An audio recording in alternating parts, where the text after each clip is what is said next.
So people like Lippmann and Bernays opened up whole fields of study in terms of the control of people through the control of public opinion um, in the media, through advertisements. And I want to focus for a moment or have us think about how perhaps the most fundamental in a democracy way to shape the minds of people is through the public school system. And I want to briefly touch on three thinkers who have a very similar um, trend in their research. One would be Charlotte Iserbyt, The Dumbing Down of America, John Gatto, The Underground History of um, America, I believe is the title, and The Leipzig Connection by Paolo Lioni. And I'd like to say briefly what the three of them have in common.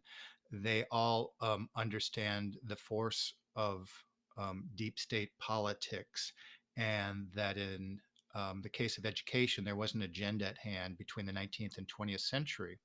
And a lot of it stemmed, especially in the case of the Leipzig connection, out of the behavioral revolution that was going on. And what the germ of this is in terms of biopolitics. Biopolitics is about controlling bodies and minds in a certain way with certain sets of institutional techniques. So, at the core of institutions is this desire to control. And we're thinking, especially in democracies, how this works on the mind and body. And I'm focusing on esoteric biopolitics. I don't know, I doubt anybody else has done this because I would like to add in control of minds and bodies, but spirits, souls of people um, in a larger, um, with a larger, in light of a larger esoteric spiritual agenda and moving people in a spiritual direction. So, in terms of education, one is phenomenally important for setting up this modern education. It's predicated on the assumption that all education for pretty much around the world had been predicated on the idea that you're teaching to the body, mind, and soul of a person. And perhaps the soul was the most fundamental part. And certainly in the Greek condition, in the Greek and Latin and ancient traditions, largely this was considered fundamental. In the medieval and Renaissance world, it was considered fundamental. But in the modern world, certainly starting with Machiavelli, who would sort of sever us from the heavens. But by the late 19th century, that all understanding of human behavior was to be materialized, built upon the very assumption that soul and spirit did not exist. So that's what Wundt did. He went to the point of looking at people like meat puppets, and the purpose was not really to necessarily enhance or build up the individual, but rather to control him through behavioral techniques. And so the dominant oligarchies, according to both Iserbyt, Gotti, and the Leibniz connection thesis, the large dominant oligarchical class represented in the Western Hemisphere by the Rockefellers. John Dee would famously say, I don't want a nation of thinkers, I want a nation of workers. So the classical, you maybe have heard about this stuff, the classical tradition was dismantled, but it surely was, in favor of new methods, modern methods of learning. At the very core, how we learn these symbols. We'd be more picture conscious, as Bernays and Lippmann were saying, and less kind of reliant on words and symbols.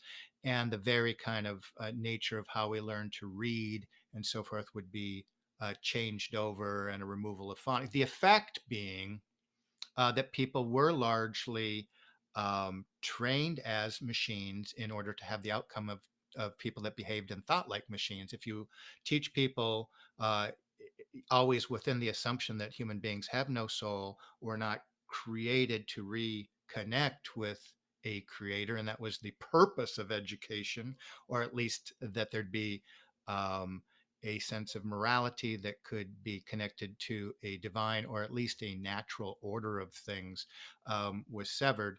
And I think that work was pretty complete by the 1950s. And according to all three thinkers, this would go from Wundt in Russia. Pavlov, would work these behavioral techniques. And we know John Dewey Skinner, and all the rest. So from Columbia University, Dewey would sort of fashion this new type of curriculum and this new purpose of education, and that would slowly become the model that would be embraced throughout the country. As reading scores fell, just more of the same, more No Child Left Behind or Common Core, whatever people are doing. Again, in a democracy, both left and right don't like these policies, but we get more of the same. And that's just, sort of verifies that these elites have been involved in America and throughout the world of shaping people through the educational process. Um, and the outcome, I think, is largely, again, these are deeper esoteric agendas we can get into in another time, in part to atomize the individual while at the same time talking about a vague type of citizenship or um, global citizenship. What that would be ultimately the purpose of this education is to prepare workers for this, new world order. So those are just three books, thinkers that I would like to put out. If you'd like to think about this underground history of American education and how the dominant elites quite clearly had an agenda to literally dumb down the United States. And just everything, it's this inverse in this world of enchantment. They would tell you that computers make you smarter, but all the empirical evidence says the opposite.